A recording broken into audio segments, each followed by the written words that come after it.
On parle beaucoup de genre. On parle de masculin, de féminin, d'homme, de femme, de mâle, de femelle. Mais en réalité, on ne sait jamais vraiment de quoi on parle. On parle beaucoup de croyances, on s'appuie sur des livres. Et en fait, il faut savoir que la majorité de nos croyances, de ce que l'on sait, viennent des primatologues, c'est-à-dire des personnes qui étudient les primates, et donc principalement les singes. Et mon invité du jour, Frans de Waal, c'est sans doute l'un des primatologues les plus connus au monde. On lui doit entre autres le concept d'alpha, d'homme alpha, et malheureusement ça a été mal traduit, ou en tout cas ça a été mal compris. Il en a fait un TED Talk, qui est passionnant d'ailleurs, et il a écrit un livre sur le genre qui s'appelle « Différent ».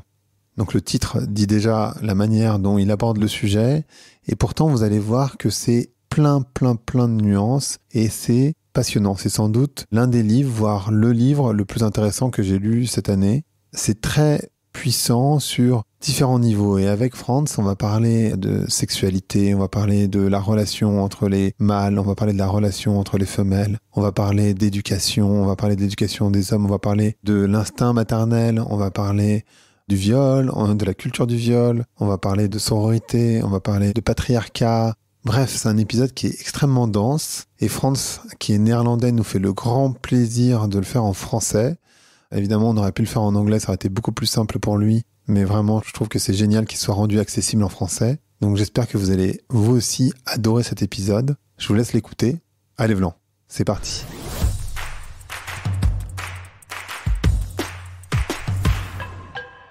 Donc bonjour à toutes et bonjour à tous. Bonjour Frans. Bonjour. Comment vous allez aujourd'hui ? Ça va très bien. Ça va bien. La première question que j'ai pour vous, sans doute, c'est de me dire le rôle des primatologues dans la compréhension des humains et plus spécifiquement du genre. Oui. Nous sommes des primates.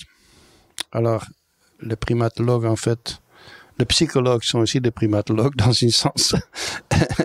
Et on peut comparer l'homme avec d'autres primates, surtout les chimpanzés et les bonobos qui sont les plus proches de nous.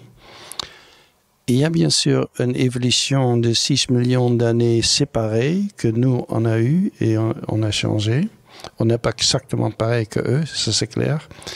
Mais pour une discussion de genre, moi je crois que c'est intéressant de connaître le mâle, femelle et toutes les autres variabilités qui existent chez les autres primates. Moi je crois que si par exemple une différence entre mâle et femelle est universelle chez l'homme et est trouvée dans beaucoup de primates, c'est presque sûr qu'il y a un côté biologique là-dedans. Et vous parlez aussi des primatologues femmes. Quel est le rôle qu'elles ont eu dans l'évolution de la compréhension du genre ? Oui, c'est intéressant parce que quand j'étais étudiant, il y avait presque que de l'homme dans la primatologie. Et les femmes sont venues dans les années 60, 70, quand j'étais encore étudiant. Ils n'ont pas changé le travail scientifique, mais ils ont changé le sujet. Et ils étaient intéressés dans d'autres choses. Par exemple, les hommes primatologues, ils étaient surtout intéressés dans la violence, la dominance des mâles. Ils disaient que les mâles organisaient les sociétés primates et tout ça. Ils avaient quelquefois des vues très primitives, dans mon opinion, de différence entre mâles et femelles. Quand les femmes sont venues, ils étaient intéressés dans le lien entre les femelles. Ils étaient intéressés dans female choice. Ça veut dire le choix de partenaires fait par les femelles, pas par le mâle. Ils étaient intéressés dans les jeunes et comment ils étaient élevés, tout ça. Ils ont changé le sujet. Et c'était positif dans le sens qu'on a une vision de société primate qui est plus complète, je trouve, maintenant qu'autrefois. Vous avez écrit « On est avec un sexe mais pas avec un genre » dans le livre. Mm-hmm. Et je voudrais savoir, du coup, pourquoi vous avez appelé votre livre « Différent ». Oui, j'ai utilisé le nom « Différent » parce que quelquefois, les gens veulent éliminer les différences de genre. Et, par exemple, il y a tout un mouvement d'élever les enfants gender neutral. Et qui, je trouve, c'est un peu bizarre parce qu'on est né avec un genre et on en est avec une identité de genre. Et je trouve que les différences entre mâle, femelle ou homme-femme sont importantes. Il ne faut pas les nier. Même si je trouve que souvent les différences qu'on propose n'existent pas. Ou les différences qu'on assume qu'existent chez les primates n'existent pas non plus, quelquefois. Alors, dans un sens, il y a moins de différences que les gens pensent. Dans un autre côté, il ne faut pas nier les différences qui existent. Donc vous diriez que on est avec un cerveau qui est genré, quelque part? Il y a une identité. Les enfants sont nés avec une identité de genre. On a toute cette discussion sur les gens transgenres. Il y a une étude récemment aux États-Unis qui montre que les enfants, ils ont leur identité transgenre très jeune, 4 ans, 5 ans, quelquefois plus jeune que ça, et ils ne changent pas d'opinion. Il y a seulement 2,5% qui, 6 ans plus tard, ont changé d'avis. Ça veut dire que la plupart, quand ils disent, quand ils sont nés comme un petit garçon, imagine, ils disent « je suis une fille hein », ils ne vont pas changer d'opinion. Même si toute la famille et l'école et tout le monde essaie de les convaincre qu'ils ne sont pas ce qu'ils disent qu'ils sont. Alors, ça veut dire que c'est très résistant, ça arrive très tôt. Ça veut dire que l'identité transgenre est biologique, dans mon opinion. Mais c'est aussi vrai pour les identités d'autres genres. Quand toi, tu as une identité d'homme, par exemple, tu es aussi né avec ça et ça ne change pas non plus. Alors, c'est pour ça que la biologie doit être part d'une discussion de genre. C'est vrai que comment tu te comportes comme homme et femme est très influencé par la culture, et je crois aussi chez d'autres primates, pas seulement chez nous. La culture a une grande influence, mais l'identité lui-même n'est pas tellement influencée par la culture. Alors, c'est quoi les principales caractéristiques des identités de genre pour les femelles et puis ensuite pour les mâles? Oui, je ne crois pas que c'est une caractéristique qu'on peut exprimer en comportement, par exemple. Parce que tu es né, imagine, avec une identité mâle. Ça veut dire que tu vas regarder les hommes autour de toi comme modèle. Tu vas les prendre pour autosocialisation. Tu imites les hommes. Et quand tu es né avec une identité femelle, tu imites ta mère et d'autres femmes ou des princesses que tu vois dans une animation et tout ça. Et cette autosocialisation est très importante, je crois, et on le voit aussi chez d'autres primates, je peux parler de ça, et fait que tu deviens un homme comme les hommes autour de toi et une femme comme les femmes autour de toi. Ça, c'est le côté culturel. Si tu serais dans une autre culture où les femmes se comportent différemment, tu ferais ça.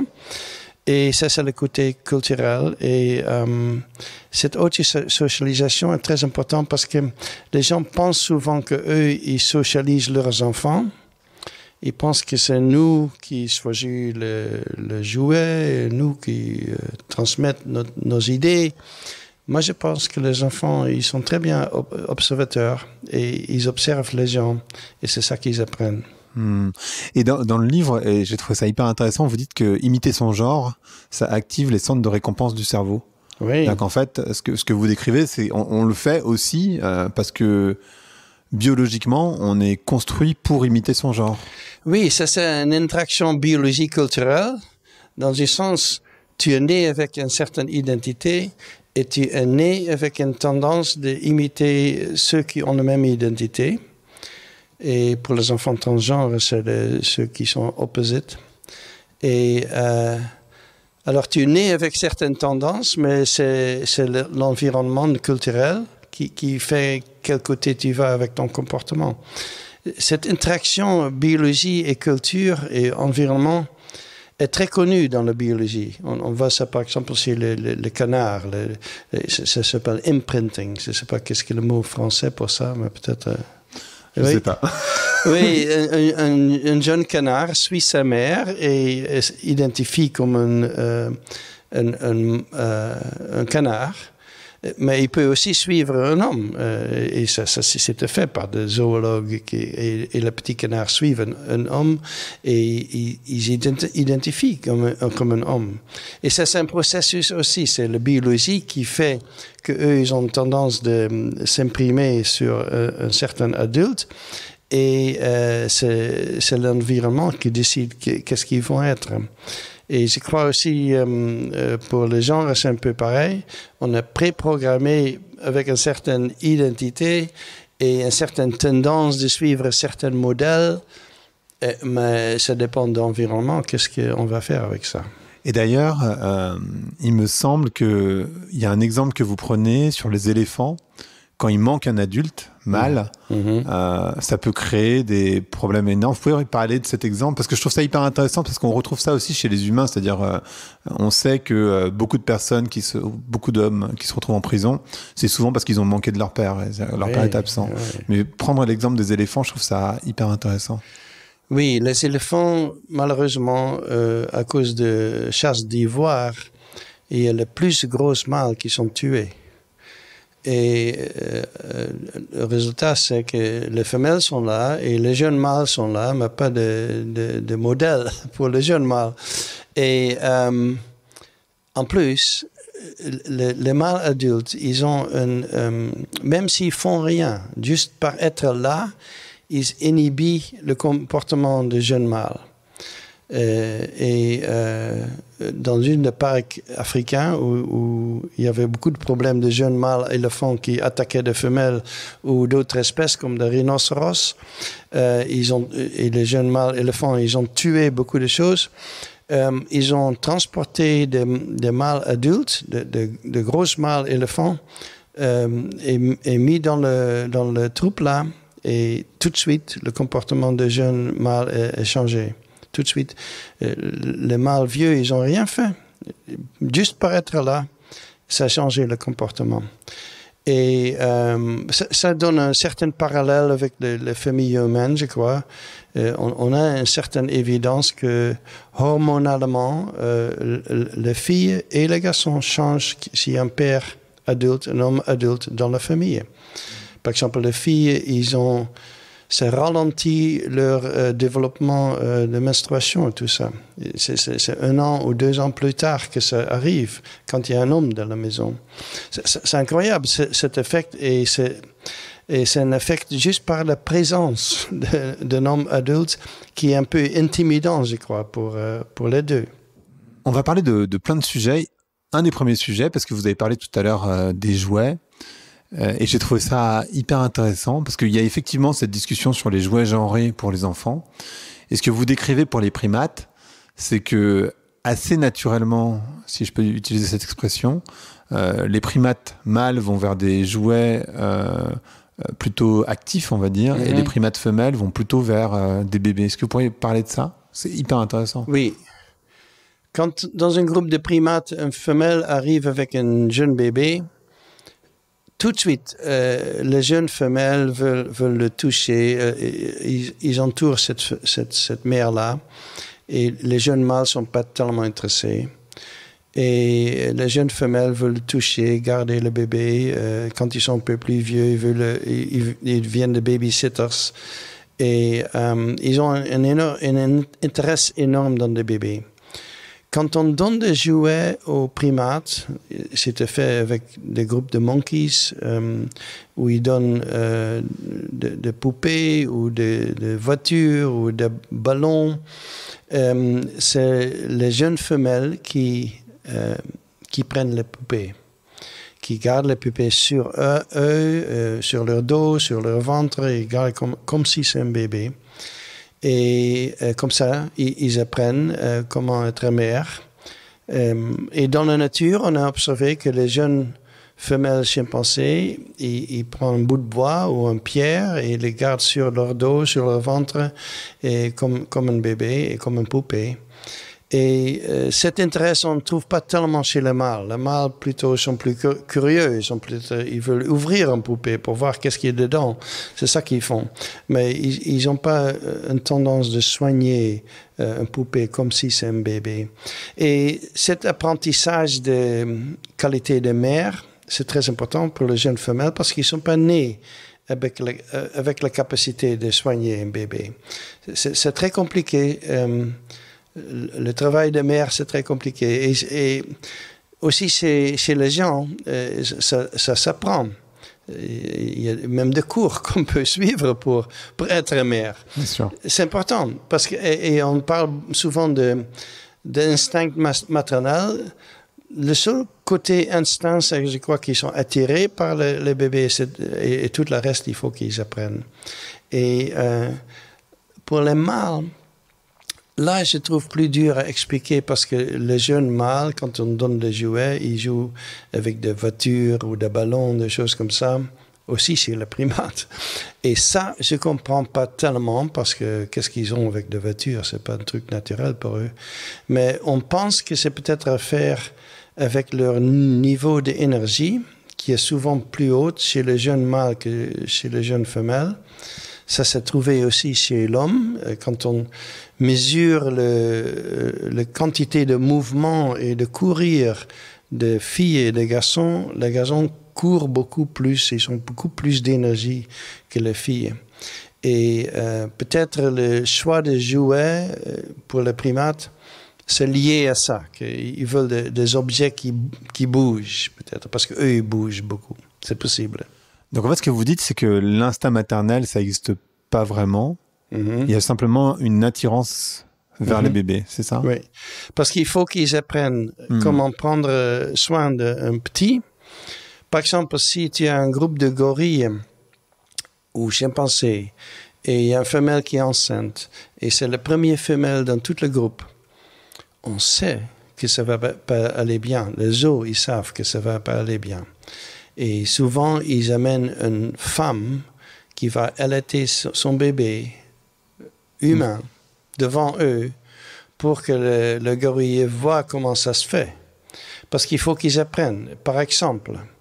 Et ça c'est si important que toute l'activité des jeunes femelles avec des poupées et des bébés des autres, c'est important pour élever leurs propres enfants. Oui.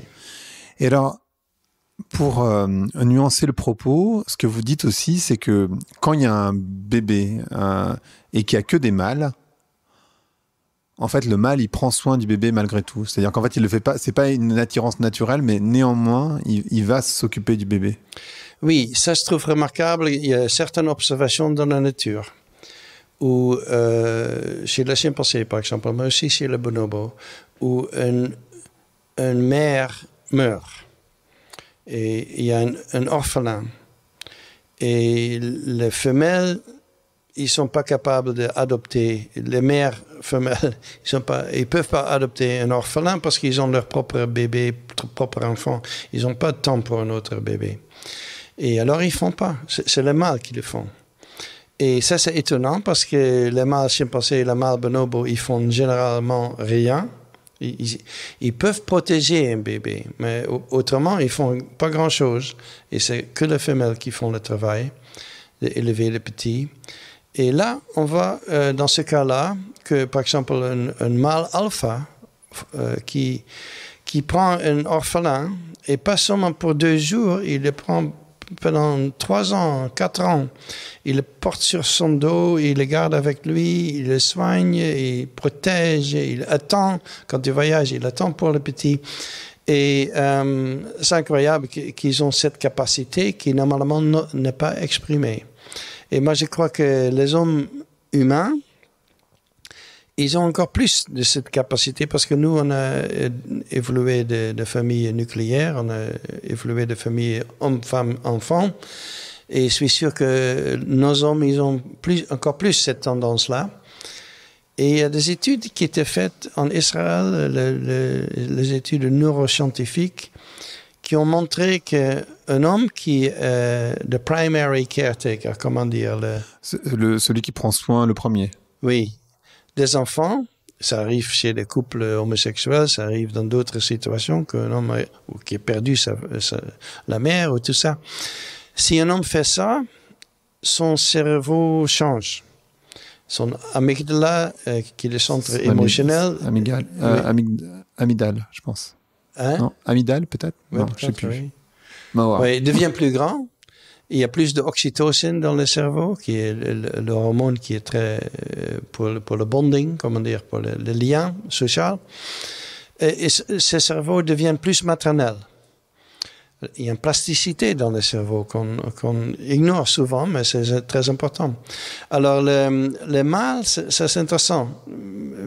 Les gens disent quelquefois, le travail avec les enfants, de soigner, c'est pour les femelles, pour la femme de faire ça, parce que c'est biologique et tout ça. C'est vrai que les gestations et les parturitions et l'allaitage, comment dire, le nursing, oui. Ça, c'est une chose dès au début, qui pour les femmes, parce que les hommes ne peuvent pas faire ça. Mais pour le reste, la capacité de soigner les petits est complètement présente chez le mâle. Vous avez utilisé le mot de mâle alpha. Vous en avez fait un TED Talk. J'ai appris énormément de choses sur ce qu'est un mâle alpha. J'aimerais bien qu'on en parle. Et surtout, j'ai découvert qu'il y avait aussi des femelles alpha. En fait, on parle beaucoup des mâles alpha et c'est un peu de votre faute, quelque part. Pourriez-vous nous expliquer pourquoi c'est de votre faute? Mais en fait, il y a surtout des femelles alpha. Enfin, pas surtout, mais il y a aussi des femelles alpha. Et surtout, la compréhension qu'on a de ce qu'est un alpha est complètement à côté de la plaque. Oui, c'est dommage que le mot alpha ait eu une connotation négative presque. Un mâle alpha, c'est un mâle qui est très dominant, dictateur, qui montre à tout le monde qu'il est plus fort et tout ça. Et c'est pour ça que ça a une ton négatif, je trouve. Mais le mâle alpha que moi j'ai connu, bien sûr, il y a aussi certains types qui sont comme ça, qui sont des dictateurs et ils sont pas très populaires, il faut dire, dans le groupe, mais ça existe quelquefois. Mais la plupart que j'ai connus, ils gardent la paix dans le groupe, ils protègent les faibles, ils protègent les femelles contre les mâles ou les jeunes contre les adultes. Et ils peuvent devenir extrêmement populaires parce qu'ils donnent une certaine qualité de sécurité dans le groupe. Et ça, c'est le mâle alpha que je connais le mieux. Et aussi, il y a aussi toujours une femelle alpha. Et alpha, juste veut dire le plus haut dans la hiérarchie. C'est tout ce que ça veut dire. Alpha, c'est pas un type de personnalité.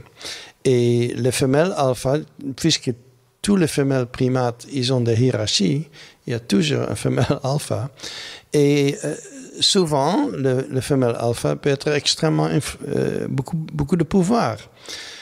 Et c'est partiellement parce qu'il reste alpha plus longtemps que le mâle. Le mâle, il reste alpha peut-être 4 ans, 5 ans, 6 ans. Ça dépend. Et après ça, leur position est prise par un plus jeune mâle qui est plus fort. Chez les femelles, l'âge, c'est en fait positif. L'âge est bien pour eux. Et par exemple, Mama, le femelle alpha que j'ai connue dans une colonie des chimpanzés, était alpha pendant 40 ans. Elle pouvait presque plus marcher, elle était encore femelle alpha. Et ça arriverait jamais avec des mâles, mais elle avait une influence énorme. Et dans la nature aussi, on voit des femelles alpha chez les chimpanzés qui sont importants, mais chez les bonobos, qui est aussi important pour les discussions, je trouve. Chez les bonobos, les femelles alpha sont alpha sur tout le monde parce que les femelles sont dominantes sur les mâles. Et alors, l'idée que le leadership, c'est un truc pour les mâles et pas pour les femelles, c'est pas vrai du tout. On trouve plein de leadership femelle chez les primates. Et ce que vous dites aussi, c'est la manière dont les femelles gèrent le pouvoir est très différente parce qu'en fait, c'est un pouvoir qui est partagé, c'est ça? Chez les bonobos, la femelle alpha est soutenue par d'autres femelles. Souvent un peu plus vieux que le reste, parce que l'âge est un plus pour les femelles. Et c'est pas forcément partagé. La dominance femelle n'est pas forcément plus gentille. J'ai eu des discussions récemment sur le leadership femme dans notre espèce. Et ça que je trouvais qui manquait dans la discussion, c'est l'assertivité des femmes. Parce qu'on ne peut pas être le plus dominant sans occasionnellement attaquer ou renforcer ta position. Si moi je suis une femelle alpha et un autre, par exemple, humain, dans une business, comment dire, une corporation. Une entreprise. Une entreprise, oui. Mm-hmm. Si moi je suis de boss et toi tu es une femme qui me critique et qui dit toujours des choses contre moi, à un certain moment il faut que je fasse quelque chose. Et cette assertivité qui est présente chez toutes les femelles alpha que je connais chez les primates, peut-être souvent ignorée chez l'homme parce que les gens ne veulent pas parler de ça, mais je suis sûr qu'il faut qu'ils renforcent leur position, comme les hommes font aussi. Les hommes, ils sont moins timides là-dessus, mais ils font pareil. Et alors, vous disiez que chez les bonobos, c'est des sociétés qui sont plutôt matriarcales. Mm-hmm. Et pourtant, il me semble, mais c'est vous qui allez me dire, que les bonobos, ce sont les primates les plus proches des humains. Mm. Est-ce que c'est pas une anomalie de l'histoire, quelque part, que chez les humains, on soit dans des sociétés qui soient purement patriarcales, si les primates qui nous ressemblent le plus sont dans des sociétés matriarcales? Les bonobos sont génétiquement aussi proches de nous que les chimpanzés. D'accord. C'est pas différent. Mais on ne peut pas discuter l'homme seulement avec le bonobo. Il faut toujours... C'est intéressant, en fait, qu'on a deux espèces si proches qui sont si différentes l'une de l'autre. Et le bonobo matriarcal, c'est pas exactement le mot, parce que matriarcal, ça veut souvent dire... par exemple, les éléphants sont matriarcales. Il y a une femelle avec ses filles qui sont devenues adultes et les grandes filles. Il y a des systèmes matriarcaux qui sont des liens familiales. Chez les bonobos, les femelles ne sont pas liées. Ils viennent d'autres groupes. Parce que la migration, c'est un truc femelle chez les bonobos. Pas de mâles restent dans le groupe, les femelles partent. Alors, ils ne sont pas forcément matriarcales, mais ils sont female-centric. Oui. En anglais, on peut dire gynarchy. Ça existe en français. Gynarchy? J'ai jamais entendu parler. C'est contrôlé par la femelle. D'accord. Et encore, c'est pas forcément plus gentil comme système, parce que la femelle alpha, elle renforce sa position. Elle mord quelquefois d'autres femelles, et aussi des mâles, mais d'autres femelles pour renforcer sa position. Alors, la hiérarchie est toujours un système un peu un mélange de pacifique, parce que la hiérarchie réduit les agressions par faire ça predictable, qui est dominant sur qui. Mais il est renforcé et quelquefois violentement. Oui. Et d'ailleurs, vous commencez le livre, et je voulais savoir pourquoi, par la violence des femelles et la violence des femmes. Vous dites, en fait, on n'en parle pas assez, mais les femelles aussi sont violentes. Oui, quand ils protègent leurs petits. Pour les mâles, le moment le plus violent, c'est quand ils ont de compétition avec d'autres mâles. Et c'est là qu'ils peuvent devenir très violents parce qu'ils sont extrêmement motivés d'avoir une autre position dans la hiérarchie. Les femelles, le moment le plus violent qu'on voit, c'est quand leur petit est attaqué. C'est vrai pour presque toutes les mammifères.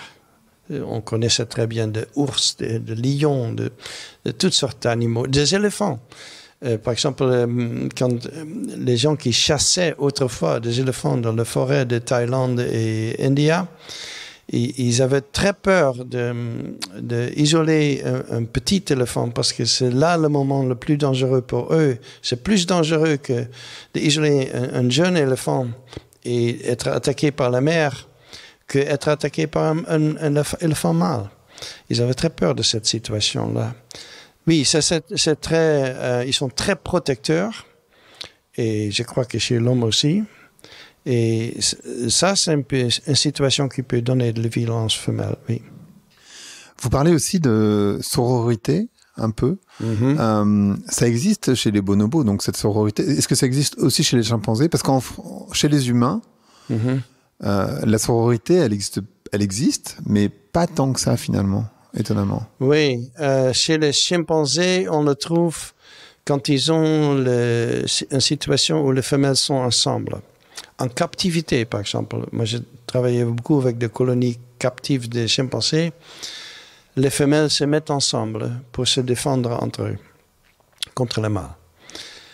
Les femelles ne sont pas extrêmement coopératives, je trouve, mais dès qu'il y a un mâle qui fait un harcèlement, comment dire, harcèlement. Harcèlement. Harcèlement sexuel vers une femelle, là, les femelles, ils ont une autre opinion et tout de suite, ils deviennent coopératifs et ils peuvent chasser cette mâle-là et peut-être l'attaquer aussi. Alors, c'est pour ça qu'en captivité, j'ai jamais vu un viol entre chimpanzés, mâle-femelle. Et les femelles, ils ont beaucoup de pouvoir dans le groupe. Quand on va dans la nature, les chimpanzés sont souvent distribués sur leur forêt parce qu'il n'y a pas assez de nourriture pour eux de voyager ensemble. C'est pour ça qu'ils voyagent séparément. Et tout de suite, ça dilue la sororité des femelles. Ils sont plus solitaires et quand ils sont attaqués par un mâle, ils n'ont pas toujours de défense. Et ça change tous les arrangements entre mâle et femelle. Il y a certains groupes de chimpanzés dans l'Afrique, West-Afrique, comment dire? L'Afrique de l'Ouest. De l'Ouest, parce que l'Ouest et l'Ouest, pour moi, c'est un peu... je trouve dur à prononcer. Le West-Afrique, les groupes sont plus cohésifs et le résultat, c'est que les femelles ont plus de pouvoir parce qu'ils sont plus ensemble. Ils s'aident plus entre eux. Et les bonobos, bien sûr, c'est un autre extrême. Si les bonobos, les femelles sont si souvent ensemble et ils restent toujours ensemble, et qu'ils sont devenus dominants sur le mâle. Oui. Et vous disiez, le viol, ça n'existe pas chez les singes de manière générale, mais chez les chimpanzés ni les bonobos. Donc c'est une invention de l'homme, quelque part, le viol? Le viol est extrêmement rare chez les chimpanzés, complètement absent chez le bonobo. On trouve ça chez les orang-outans. C'est la seule espèce primate, je crois, où c'est assez commun. C'est les jeunes mâles qui font le viol, pas les mâles complètement développés. Chez les primates, je dirais que ce n'est pas un comportement typique du tout. Chez d'autres espèces, on trouve un peu de viol chez les canards, les grenouilles, certains insectes. Oui, mais ce n'est pas un comportement qu'on trouve partout dans le monde animal. Oui, chez l'homme, c'est assez commun, le viol. Il y a en fait deux contextes. Il y a le contexte familial, qui je crois que c'est le plus commun. Et il y a le contexte de guerre, qu'on voit maintenant en Ukraine, on voit ça. C'est un contexte complètement différent, je pense.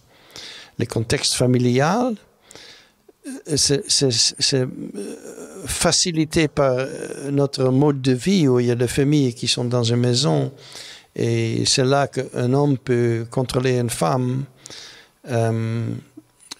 parce que chez les primates, ça n'existe pas du tout. Si un mâle est agressif avec une femelle, il y a souvent d'autres femelles autour qui peuvent intervenir. Et aussi des mâles qui peuvent intervenir. Le mâle alpha, en général, il protège aussi la femelle qui potentiellement se fait attaquer.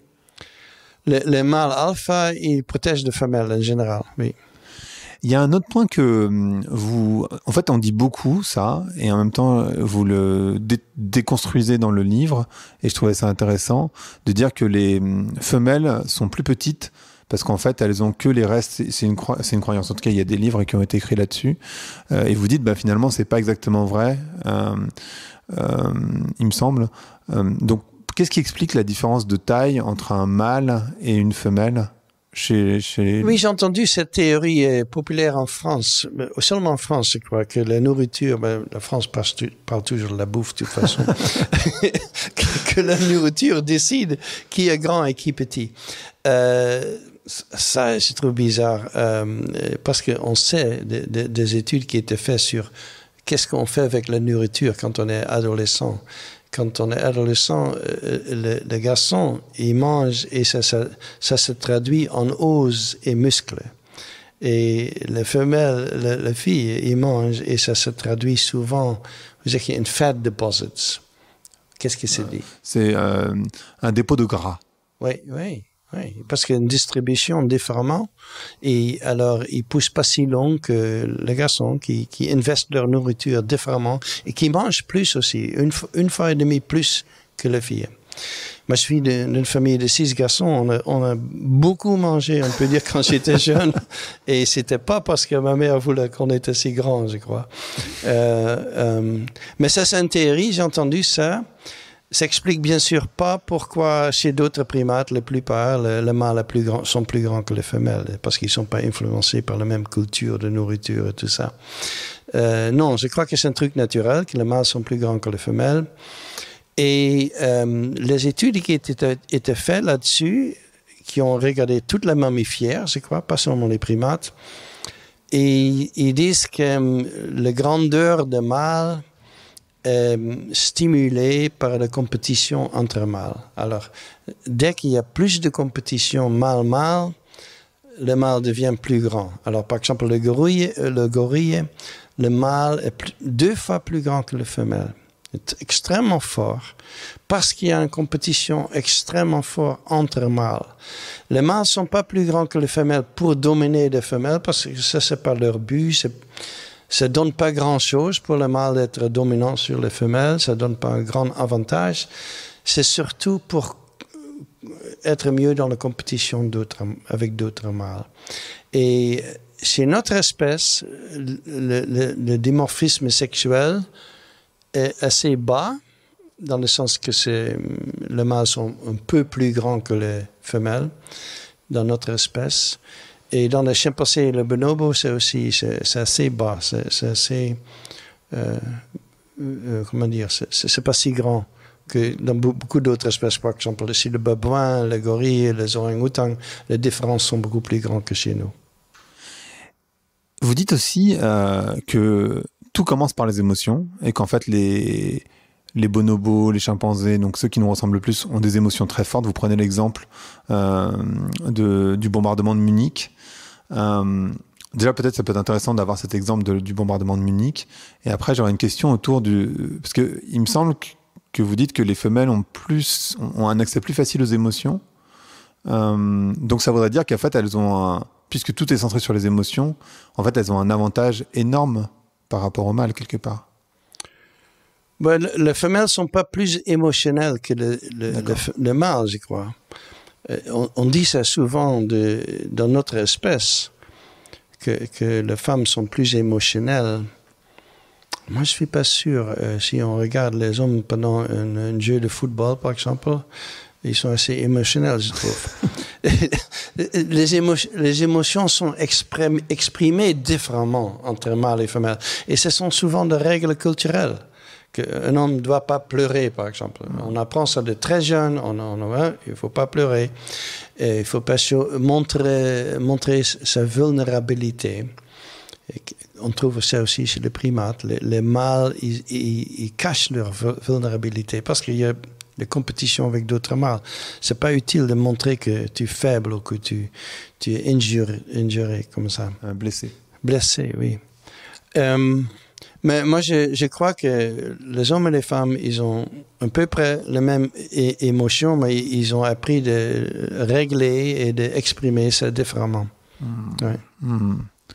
Et vous pourriez donner l'exemple de ce qui s'est passé à Munich pendant le bombardement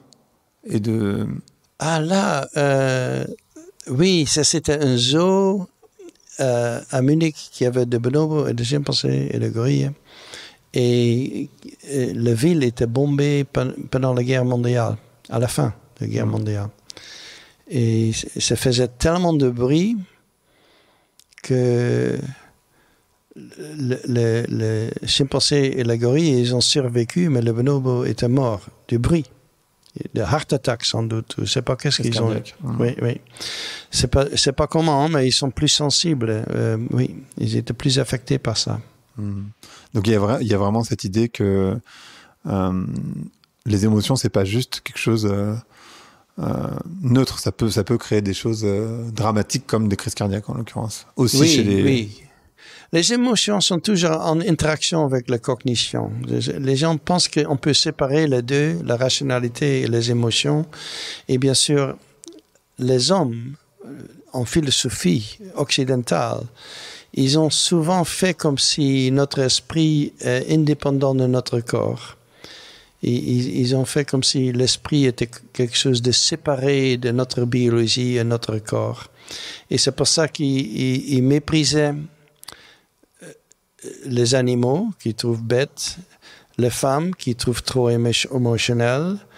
Ils avaient cette illusion que leur esprit était indépendant de tout ça. Et c'est pour ça aussi qu'on trouve... il y a des hommes qui veulent, comment dire, cryo-freeze, qui veulent... dites la phrase, même en anglais. Freezing their brains. Freezing the brain, like. Yeah. Quand tu es mort, oui, on enlève ton cerveau, oui. on le met dans un freezer. Ok. Je comprends. Et ils pensent que plus tard, on peut revivre cette... leur esprit revient après. Bien sûr. Et ils pensent que c'est possible. Hein. Moi, je ne pense pas que c'est possible. Hein. Mais ils pensent que leur esprit est si important et si indépendant du corps qu'on peut le préserver après leur mort. C'est seulement 99% de ce cas-là... 90%. Oui, 99 même. Oui, qui fait ça sont des hommes. Ce n'est pas les femmes qui font ça. Oui, cette illusion est présente dans la philosophie occidentale que l'esprit, c'est cartésien en fait, l'esprit est indépendant du corps. Et c'est un truc très masculin, je crois. Et c'est lié au fait que aussi, les hommes, ils n'ont pas de cycle hormonal. Alors c'est facile de penser que ton corps n'est pas très important. Ils tombent pas enceintes.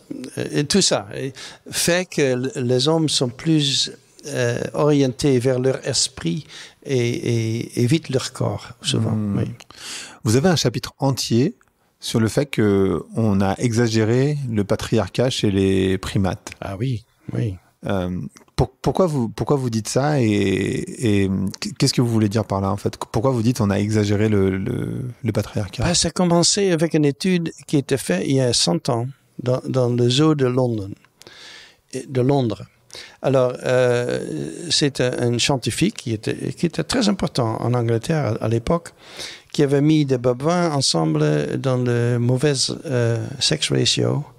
Il avait mis 95 mâles avec 5 femelles, je crois, dans un enclos, dans le zoo.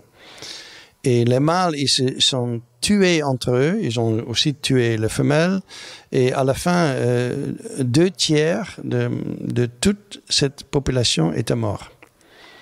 Et après, il a écrit des livres là-dessus en disant que oui, les mâles sont très dominants des femelles, ils se battent entre eux, la violence est énorme, les femelles, ils n'ont rien à dire dans une société de primates, c'est complètement patriarcal, et il a insisté là-dessus.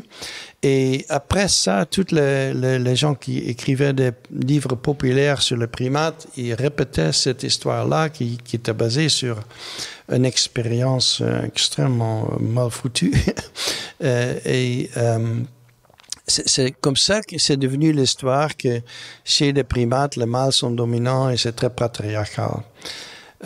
Après ça, on a vu que même pour les babouins sont assez loin de nous. Et ils ont un dimorphisme sexuel très important. Que même chez les babouins, ça ne marche pas comme ça. On sait ça des études dans la nature. Mais certainement, notre plus proche de bonobos et des chimpanzés sont très différents de ça. Alors, cette idée de société patriarcale, Dans la plupart des primates, les femelles, c'est le cœur de société, c'est femelle. C'est un peu comme chez les lions. Si on regarde les lions superficiellement, bien sûr, on est impressionné par le grand mâle et on pense que c'est eux qui font le cœur de société. Mais on sait que chez les lions, c'est le femelle qui chasse, c'est une société femelle, et les mâles viennent et après quelques années, ils sont remplacés par d'autres mâles. Oui, c'est une illusion basée sur la taille, peut-être aussi, des mâles. Et chez le bonobo, les chimpanzés, c'est pas du tout pareil. Oui. J'aimerais qu'on parle de sexualité. Il y a énormément de choses à dire. D'abord sur les choix sexuels, ce que vous dites, c'est que l'homosexualité existe totalement dans la nature, oui. Ce qui peut aller à l'encontre de plein de croyances, en tout cas de certaines personnes qui pensent que l'homosexualité c'est pas naturel. Est-ce que vous pourriez nous parler d'homosexualité déjà? Oui, le comportement homosexuel on trouve chez beaucoup des animaux, pas seulement les primates. Je crois que chez tous les animaux, on trouve au moins un peu de ça, le comportement homosexuel.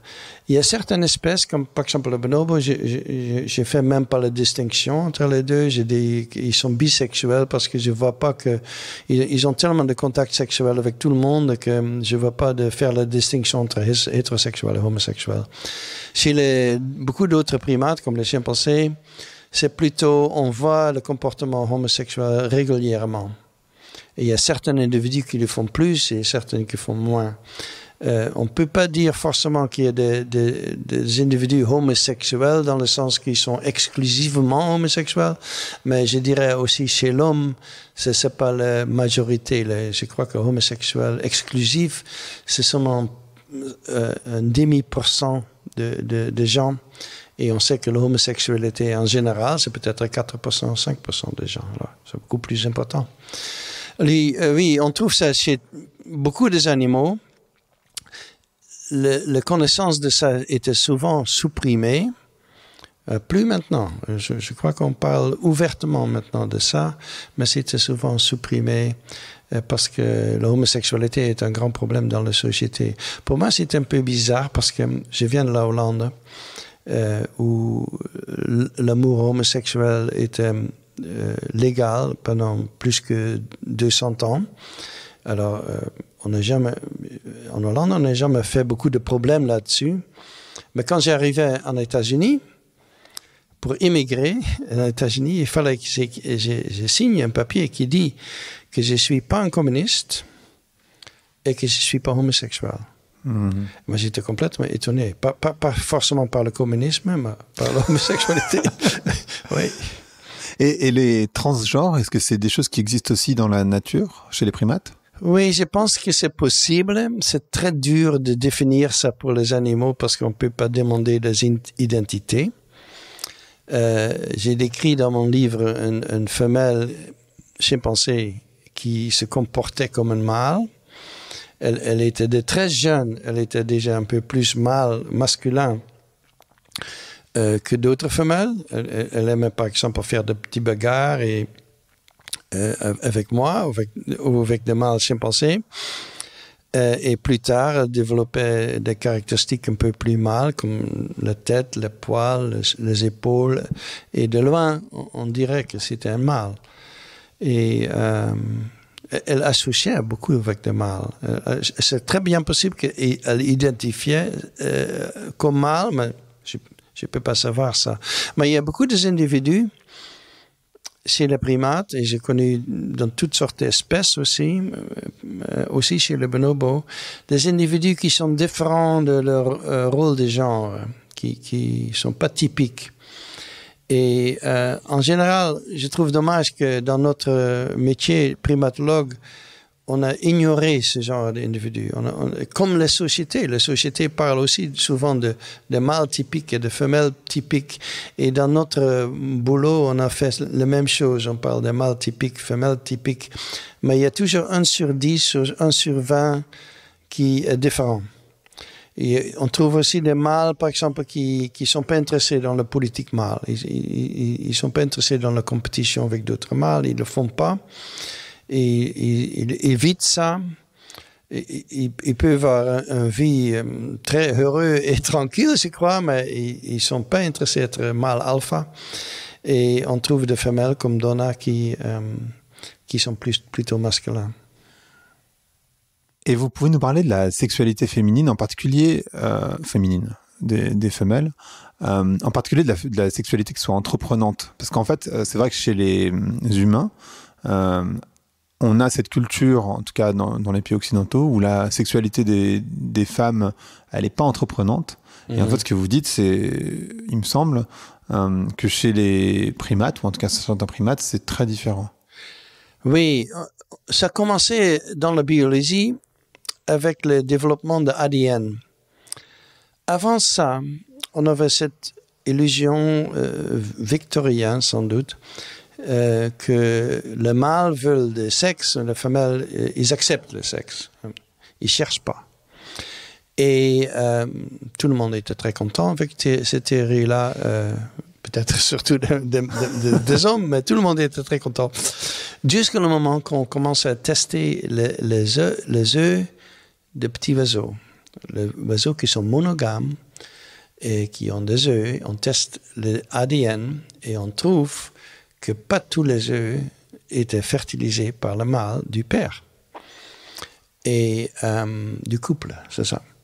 Et on a trouvé ça dans beaucoup des espèces.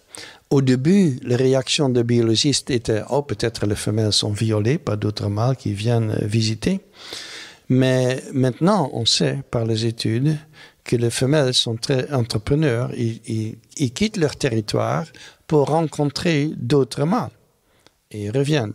Et peut-être c'est après coup, on a des théories, bien sûr, pourquoi ils font ça. C'est peut-être très avantageux pour eux d'avoir dans leurs 5 œufs quelques-unes qui viennent d'un autre mâle, qui sont fertilisées par un autre mâle. C'est peut-être avantageux. Et alors, c'est commencé avec les oiseaux, maintenant avec les primates. On a la même histoire. Quand on regarde un groupe de singes, n'importe lequel, on voit surtout des copulations par le mâle alpha. Et bien sûr, autrefois, on a dit, ça veut dire que la plupart des bébés est fait par cette mâle-là. Et c'est pour ça qu'il est dominant, parce qu'il est mieux, et il copule plus que les autres. Mais quand on a commencé à tester la paternité des petits, on a trouvé que oui, le mâle alpha, il a plus de bébés que des autres, mais il n'est pas le seul. Il y a plein d'autres mâles qui reproduisent dans un groupe. Ça veut dire que leurs copulations ne sont pas visibles. Ils sont faits la nuit ou derrière des bruches. Ils ne sont pas visibles à nous. Et là aussi, on a découvert que les femelles sont très entrepreneurs. Ils arrangent des copulations avec d'autres mâles. Ce n'est pas tous qui préfèrent le mâle alpha. Ils peuvent préférer d'autres mâles. Et alors maintenant, on a, et aussi pour l'homme, je dirais, notre espèce, il y a toutes sortes d'études maintenant qui montrent que la sexualité féminine est assez entreprenante. Et on n'a plus tellement cette vue-là, au moins pas chez les gens qui connaissent cette littérature, parce que dans les sociétés en général, je crois encore que les gens croient que les hommes veulent le sexe plus que les femmes. Oui, ils croient encore tout ça, je crois. Même si, pour les affaires, entre hommes et femmes, il y a toujours deux parties.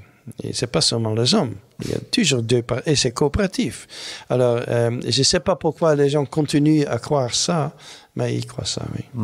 Et alors, comment les femelles font leur choix?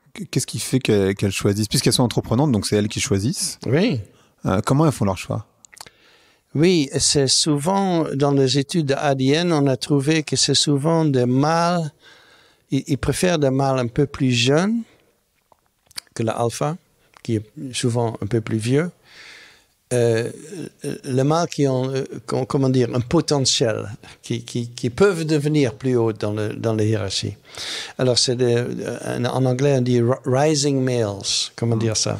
Les mâles en croissance, avec du potentiel. Oui, oui. C'est ça qu'ils cherchent. En quoi? Donc du coup, avec de la force, une certaine taille aussi. Oui, une certaine énergie et ambition et tout ça, oui. Est-ce qu'on peut dire que, en fait, je trouvais ça intéressant, en particulier sur la sexualité, que l'homme, il va être un loup pour l'homme, c'est-à-dire qu'en fait, il va aller forcément chasser les autres, que vous disiez tout à l'heure. Hein, c'est-à-dire que il y a vraiment cette compétition entre mâles, qui est pas une compétition pour les femelles. Finalement, c'est vraiment une compétition juste entre mâles. Ou est-ce que, à l'inverse, les primates, ils sont plutôt coopératifs?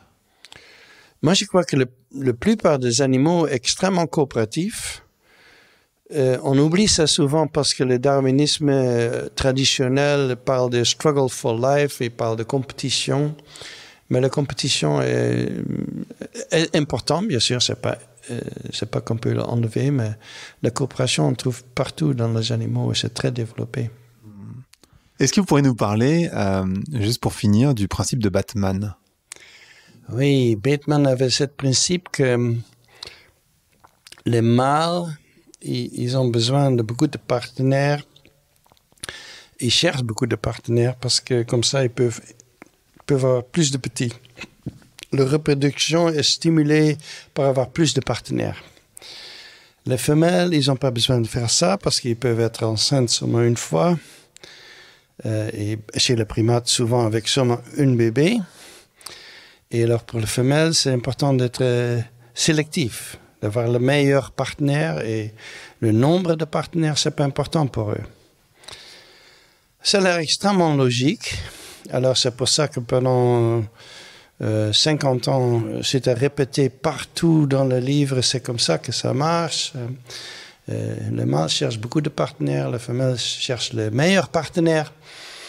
Et quand le scientifique, une femme qui s'appelle Paddy Gowati, un biologiste américain, quand elle a essayé de répéter les expériences avec les fruit flies, c'est quoi? Fruit flies? Oui. Je ne sais pas ce que c'est. Des petits mouches de fruits. Ah, d'accord. Ah, ok. Ça s'appelle comme ça? Oui, on peut dire ça. Petits mouches de fruits. Parce que c'était basé sur l'expérience avec cet animal-là. Quand elle a essayé de faire la même expérience avec la même espèce, elle n'a pas trouvé le même résultat. Et alors, elle est devenue sceptique. En plus, on est très sceptique parce qu'on voit que les femelles cherchent beaucoup de partenaires chez beaucoup d'espèces. Par exemple, chez les primates, le bonobo, c'est un exemple, mais aussi chez les chimpanzés, les femelles, ils copulent avec beaucoup de mâles différents. On sait que ça ne marche pas comme ils disaient. Et maintenant, il y a tout un groupe de féministes, Darwinian feminists, comment dire, les féministes darwiniens, qui doutent ce principe-là de Bateman et qui disent que ça ne marche pas comme ça, que les femelles sont beaucoup plus entrepreneurs que lui pensait. Et je crois que son principe marche peut-être pour les mâles. C'est vrai que les mâles, ils peuvent stimuler leur reproduction par avoir plus de partenaires. Oui, cet côté, ça marche. Mais son principe ne marche pas pour les femelles. Merci beaucoup, c'était hyper intéressant. Ce podcast s'appelle Vlan. Donc, je voudrais savoir à quoi vous voulez ouvrir et où claquer la porte. Claquer la porte. Ouvrir. Claquer la porte. Contre quelque chose. Ça peut être contre quelque chose, oui. Oui, moi je trouve que je peux claquer la porte contre la discussion est souvent sur l'inégalité des genres. Souvent, on dit que le genre doit disparaître, on doit diminuer les genres, enlever les genres, être genre neutral, des choses comme ça. Moi, je pense qu'il faut claquer les portes sur cette discussion-là. Je ne trouve pas grave si les gens veulent diminuer les différences de genre. Moi, je pense qu'on est en train de faire ça, en fait, parce qu'on donne maintenant la même éducation aux garçons et filles. Et on est en train de faire ce genre de choses. Mais il faut... notre attention doit être sur l'inégalité. Ça, c'est la porte que je peux ouvrir. Dans le sens que c'est plutôt ce sujet-là qui doit discuter. Les genres sont différents, peut-être pas si différents ou définis dans la façon qu'on veut, mais les genres vont rester toujours là, je pense. Mais c'est l'inégalité qui est le problème. Et que c'est là qu'il faut travailler dessus. Parfait. Merci beaucoup, Franz. Ouais. Merci d'avoir écouté Vlan. Si vous avez aimé l'émission, n'hésitez pas à mettre des étoiles sur vos plateformes de podcast préférées. Vous pouvez aussi partager l'épisode sur vos réseaux sociaux, Instagram Stories, Facebook, LinkedIn, où vous voulez. Je suis Grégory Pouy. Vous pouvez me retrouver sur l'intégralité des plateformes sous le nom Greg from Paris. Si vous avez des idées pour des invités, si vous avez des commentaires, n'hésitez surtout pas à m'envoyer un message. Allez, merci et à bientôt.